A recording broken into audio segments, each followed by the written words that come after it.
béni. Shalom, shalom, shalom, shalom, shalom à tous. Par la grâce du Seigneur, nous sommes encore vivants et présents encore ce jour. Et Dieu, dans toute sa grâce, nous permet de finir notre culte. Voilà, nous venons tout à l'heure de finir notre culte. Et nous revenons encore ce jour pour vous faire un bref résumé. Comme le dimanche passé, je l'avais dit, depuis l'année passée, nous avons démarré un grand thème qui est déclenché le cycle de la prospérité et de la richesse. C'est important de voir ce thème, surtout qu'en tant qu'Africains, nous sommes nés dans des familles où nous avons reçu des éducations qui sont vraiment très proches de la pauvreté. Nous avons été éduqués d'un système de pauvreté. Donc Dieu dans sa grâce nous permet de parler de prospérité et de richesse selon les Écritures. Et le dimanche dernier, nous avons vu l'exemple de Ruth, qui était modèle de prospérité pour nous en tant qu'enfants de Dieu. Ruth qui était une femme maudite et pour finir, elle a épousé un homme très prospère du nom de Boaz. Elle a vu son histoire changer.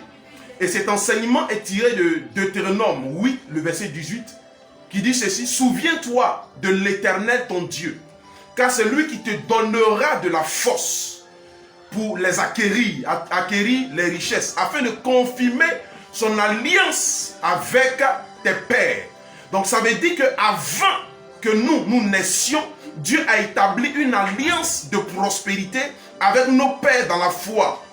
En l'occurrence, Abraham, Isaac, Jacob, et etc. Aujourd'hui, par exemple, nous avons commencé à parler de David. David qui est aussi un grand exemple de prospérité et de richesse. Nous avons vu que, bibliquement parlant, la Bible parle de David en tant qu'un jeune, comme nous autres, qui a débuté sa vie dans la brousse, dans le désert, auprès des brebis et des troupeaux de son père. Et nous avons aussi vu que David est issu d'une relation adultérine.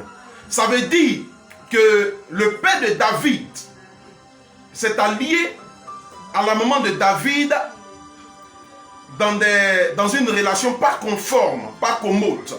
Et David est né de cette relation-là.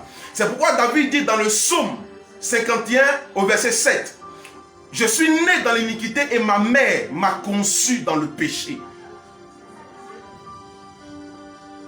Et par la suite, nous voyons que cet enfant qui est David, venant de cette relation, a été isolé par son père dans la brousse. Et Dieu, dans toute sa grâce, a permis plus tard à David d'accéder à la royauté. Ok, pour aujourd'hui, je vais m'arrêter à là, pour faire comprendre à toi qui me regarde, pour faire comprendre à mon frère, à ma soeur, quelle qu'en soit la famille d'où tu viens, quelle qu'en soit la relation par laquelle tu es venu au monde, que ce soit une relation légitime ou adultérine, permets-moi de te dire que tu n'es pas disqualifié dans ta destinée. Si Dieu ne t'a pas disqualifié, alors toi, ne te disqualifie pas. David, c'est vrai, vient d'une relation adultérine. Il n'avait pas la même mère avec ses autres frères. Mais David a accompli de grandes choses avec Dieu. David a fait de grands exploits avec Dieu. Toi aussi, tu peux faire de grands exploits avec Dieu. Même si on t'a isolé dans ta famille, même si on dit que tu n'es pas de la même mère que nous, tu n'es pas du même père que nous, écoute-moi, Dieu ne t'a pas disqualifié. Tu n'as pas demandé à venir au monde. Ce n'est pas toi qui as fait cette erreur-là. Donc, ne te culpabilise pas. Donne simplement ta vie à Dieu. Et si tu l'as déjà fait, attache-toi davantage à Dieu. Fais-lui confiance comme David l'a fait. Et Dieu te bénira. Tu verras ton histoire changer.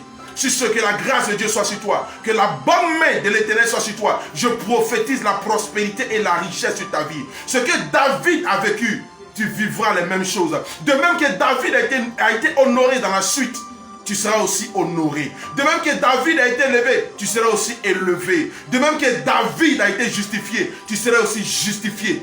Que la prospérité, la richesse soit ton partage. Sois pleinement béni dans le nom de Jésus-Christ. Vis et règne éternellement. Amen.